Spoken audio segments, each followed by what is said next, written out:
On va commencer par un grand mot pour te donner une grande vision et ça va être le mot famille. Alors quand on donne le mot famille, d'où ça vient ce mot-là? Quel sens ça a pour toi? Et à quoi ça te sert, une famille? Et comment tu l'imagines finalement dans ta vie? La famille, tu l'imagines comment? Quand je te dis le mot famille et de me donner comme ça le sens de la famille dans ta vie, tu me donnes les mots, communication, le partage, donc du coup il va y avoir les échanges, et c'est bien tout ça, hein, l'unicité. Je suis d'accord avec toi, ça fait partie de la famille et c'est beau quand ça se passe comme ça. Mais en même temps, il y a quand même un grand mot derrière tout ça. Ça va être le mot amour. Quand même, c'est un truc de fou, c'est de se dire que les gens, dans certaines familles, même si ça va dans l'ensemble et que tout est normal, entre guillemets, parce qu'il y a toujours des petites choses comme ça, ben, ils vont pas associer le mot amour tout de suite à la famille. Alors, il y en a qui vont le faire, hein, pour qui ça paraît, tout ça, ça paraît complètement naturel. Et puis, il y en a d'autres, ils n'y pensent pas. Ils vont déjà penser à ce qui ne va pas pour le mettre en avant, parce que c'est ça, en fait, qu'ils aimeraient avoir dans leur propre vie. Ça. Donc, en fait, finalement, quand je te donne le mot famille, on a envie de trouver un sens général, bien sûr, mais derrière, on rêve de quelque chose. On a envie d'obtenir quelque chose. Parce que justement, soit on ne l'a pas vécu, ou soit ça s'est mal vécu, ou effectivement, tu as employé le mot tabou, il y a des choses qui ne se disent pas, il y a des manques de communication, hein, suite à ça, et pour le coup, ça donne des aspects négatifs à ce mot-là, alors qu'en fait, on aimerait que ce soit que du positif, la famille. On a envie de s'y sentir bien, on a envie de s'y sentir à l'aise, parce que les gens, normalement, nous connaissent bien, puisqu'on est né dans cette famille, on porte le même nom que cette famille, et on aimerait que tout le monde nous connaisse, puisque nous-mêmes, on a appris à les connaître et qu'on les connaît, normalement, si tout se passe bien. Mais en même temps, comme tu l'as dit, la communication, si elle ne se fait pas déjà dans ce noyau-là au sein d'une famille, c'est compliqué ensuite dans la vie, quand on part de cette famille-là, pour pouvoir garder soit de bons contacts, ou soit avoir de bons contacts avec les autres personnes qui arrivent dans ta vie. La famille, elle sert à quoi? Elle sert à apprendre. Quand on arrive dans la famille, on s'éduque en même temps que cette famille-là. On est des enfants, normalement. Et donc, pour le coup, la famille, c'est un exemple de vie.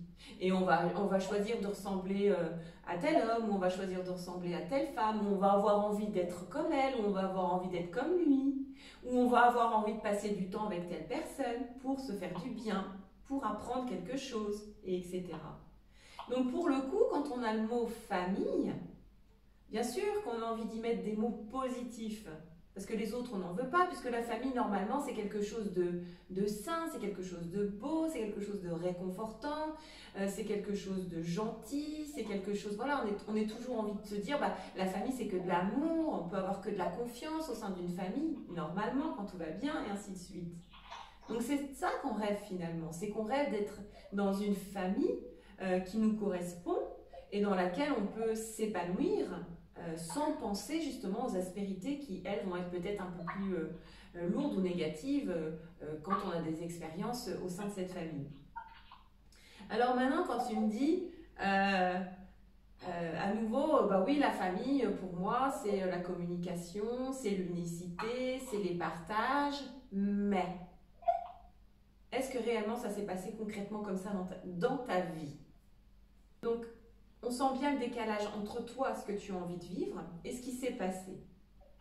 Donc aujourd'hui, tu es sur des expériences qui ne te permettent pas d'accéder à ce que tu veux, ou à ce que tu espères, ou ce que tu rêves dans ta vie familiale, parce que de toute façon, tu ne le connais pas. C'est juste que tu as entendu ou que tu as vu, mais tu ne l'as pas ressenti. Donc pour le coup, quand on rêve à ça et qu'on ne sait pas ce que ça fait sur un état émotionnel, on ne peut pas y accéder. Parce que finalement, une expérience, elle te permet d'acquérir des émotions qui vont te permettre, elles, de rester chez toi, de les faire vivre et de savoir si oui ou non tu as envie de les garder avec toi et si oui ou non tu as envie d'en faire quelque chose dans ta vie présentement. Parce que qu'est-ce qui est le plus important dans ta vie? Bah, c'est le moment présent. C'est ça qui compte finalement. Et si toi tu me dis, je fonctionne en fonction du passé et de ce moment présent, mais j'ai envie d'être comme ça, tu sens bien que là, le pas il n'est pas fait, qu'il y a un gros décalage, il y a même une sensation de vide parce que tu ne sais pas comment y accéder. Et c'est ça que je vais te montrer aujourd'hui.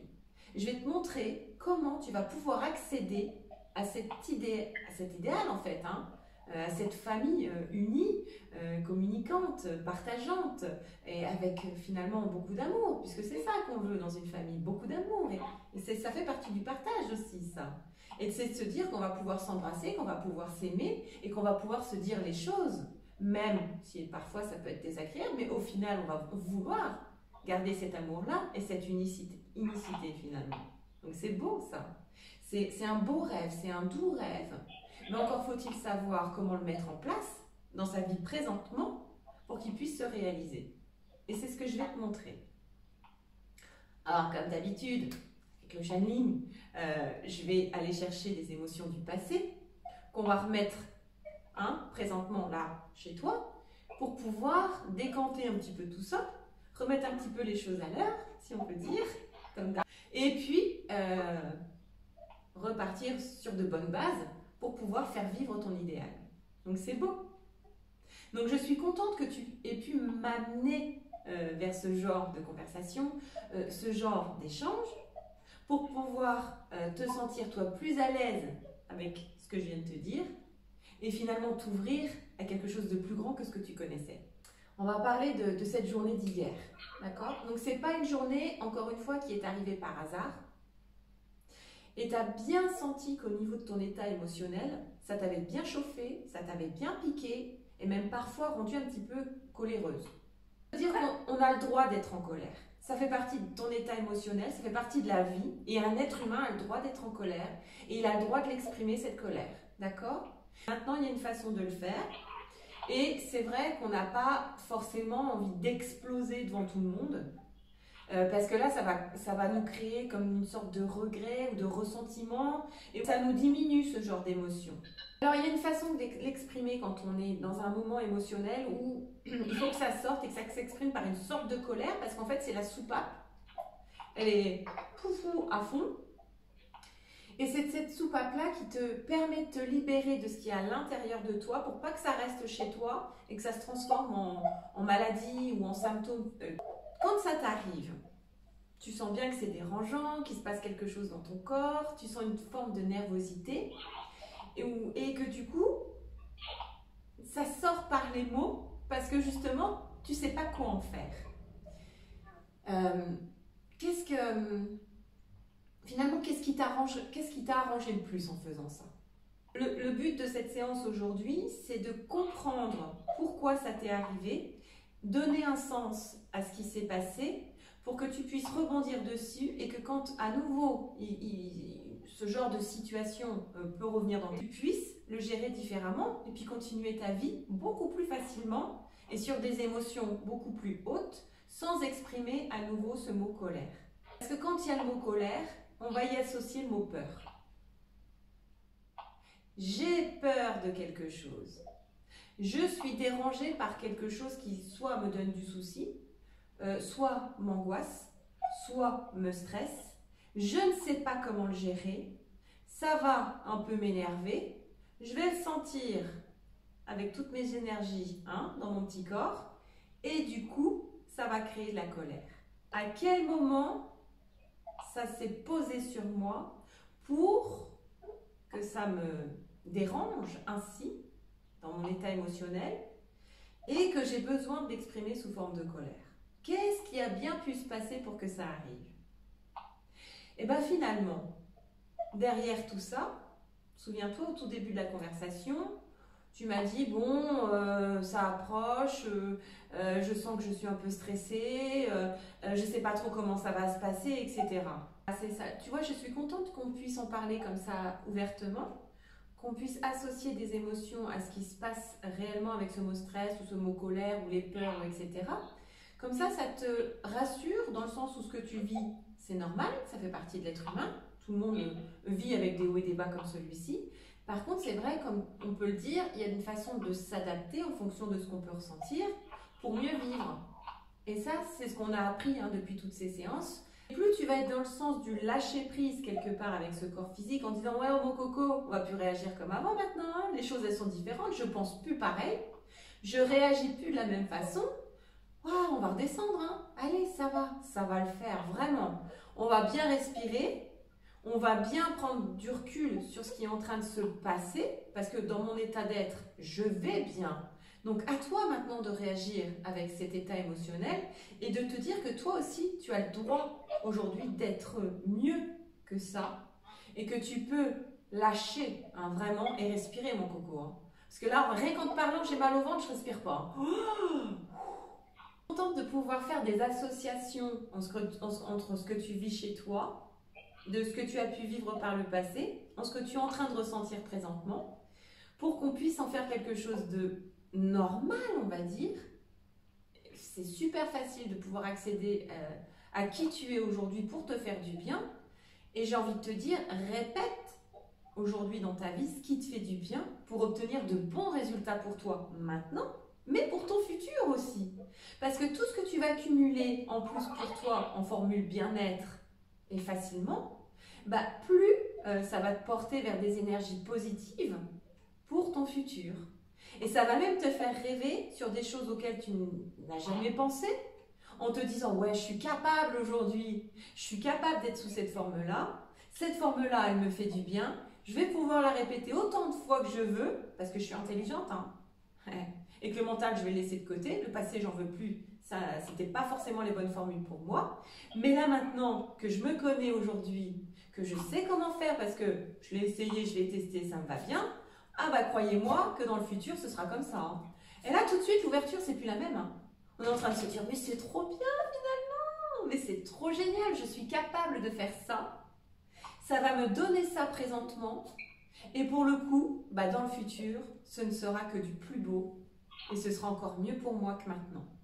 Parce que je vais le faire, parce que je vais le répéter, parce que je sais que ce qui me fait du bien, je peux y accéder facilement, que je vais recommencer et que ce sera bon pour moi dans le futur. Ça, c'est génial. Donc bravo, encore une fois. Tu vois, tu as plein de choses chez toi que tu peux mettre en place pour toi et que tu peux te remercier aujourd'hui de l'avoir fait pour toi pour pouvoir être mieux plus tard. Bravo, bravo, bravo, je suis tellement fière.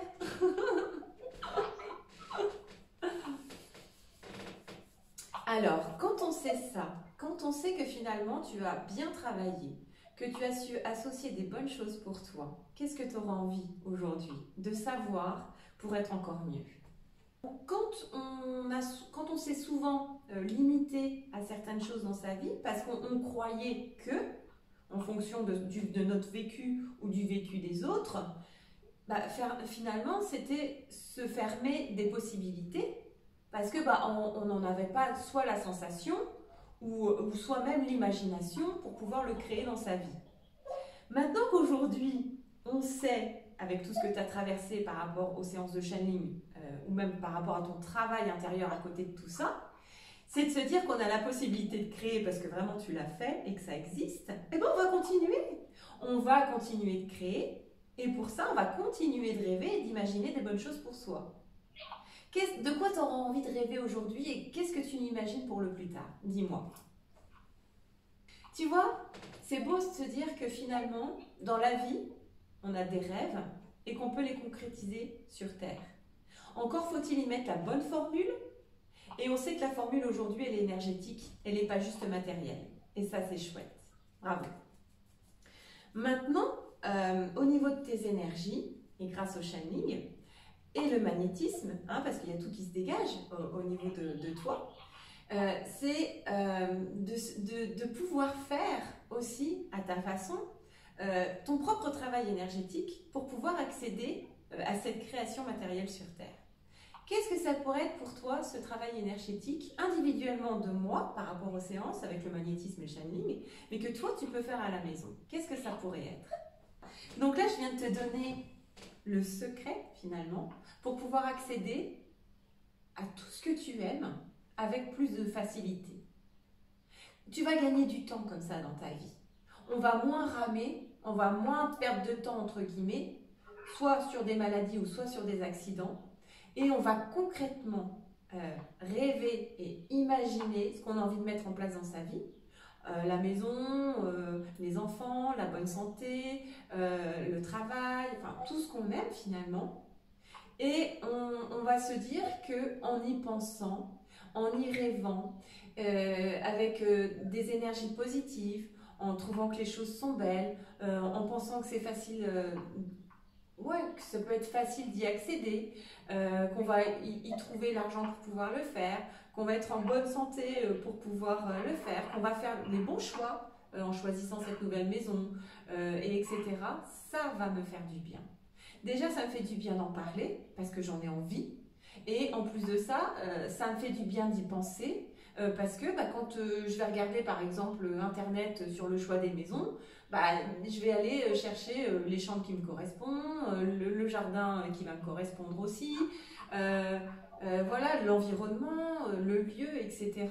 Et de se dire que ça, ce sont des bonnes choses pour moi, que d'y penser maintenant pour pouvoir l'avoir demain quelque part. Parce que les choses, quand on en a envie, c'est pour les avoir tout de suite, c'est pas pour les avoir dans 10 ans. Si, on peut avoir des projets comme ça sur du long terme, mais là, moi j'ai envie d'avoir maintenant, et c'est maintenant que j'y pense pour pouvoir avoir les choses facilement et rapidement. Et là, ça fait du bien de savoir que finalement, quand on fait ça, c'est cool et que c'est normal, quoi, et c'est la vie de penser comme ça. Alors comme tu dis, c'est pas quelque chose que tu pensais qui était normal ou tu le faisais automatiquement ou machinalement. Alors qu'en fait, non, hein, tu peux faire encore les choses sous une autre forme, c'est de réellement le ressentir quand tu y penses. Et ça s'appelle le moment présent. Présentement, qu'est-ce que je ressens? Ah, ça va pas. Je ne vais pas rester comme ça longtemps. Hein. Ah non, on va l'éliminer, ça, on va le transformer pour être sous ma formule bien-être, qui est la vie normale. La vie normale, c'est être bien, hein, et c'est de profiter de la vie. Hein. Je suis une personne vivante et j'ai envie d'être là, hein, présentement. Qu'est-ce qui se passe chez moi?